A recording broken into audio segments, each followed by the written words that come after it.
Ornella Baganizi from Oral History presents Umubano Bantu, Love Among People.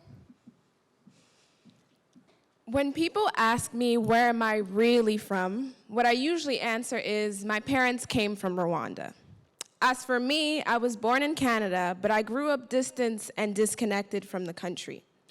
My thesis project flourished out of this desire to better understand my Rwandan ancestry. I conducted an oral history project with my parents to understand their lives in Rwanda. During one of the interviews I had with my father, I asked him, what was his favorite song? He answered, Umubano Bantu, which translates to Love Among People by François Nkurunziza.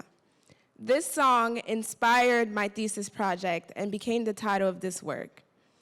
Umubano Bantu, Love Among People is a multimedia collection of 9 audio short stories from the oral history life interviews I conducted with my parents, which I then combined into a continuous documentary.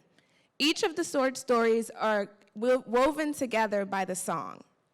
The film centers around my parents' love story, but the short stories highlight the family members they lost during the 1994 genocide in Rwanda. They are pictured on this slide.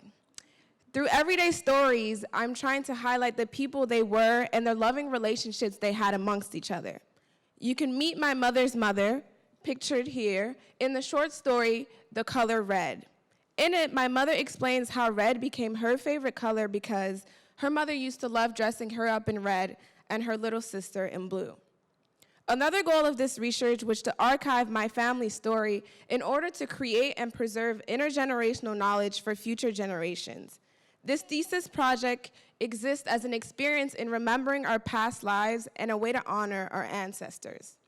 When I was putting this thesis together, I was very intentional in how I wanted to frame the genocide. I refused to talk about the violence and the hate because that's already the dominant narrative around histories of genocide. I wanted to talk about something different. I wanted to talk about love. What would it mean to insert love in a conversation about hate? What would that look like? I want my project to generate internal dialogue as to what love among people means against the backdrop of so much hatred in the world. What is our current relationship with each other? By bringing forth a different message around genocide, one that centers love, I hope to break from the theoretical but also literal cycles of violence that these stories exist in. How do we overcome genocide if not through love? Thank you.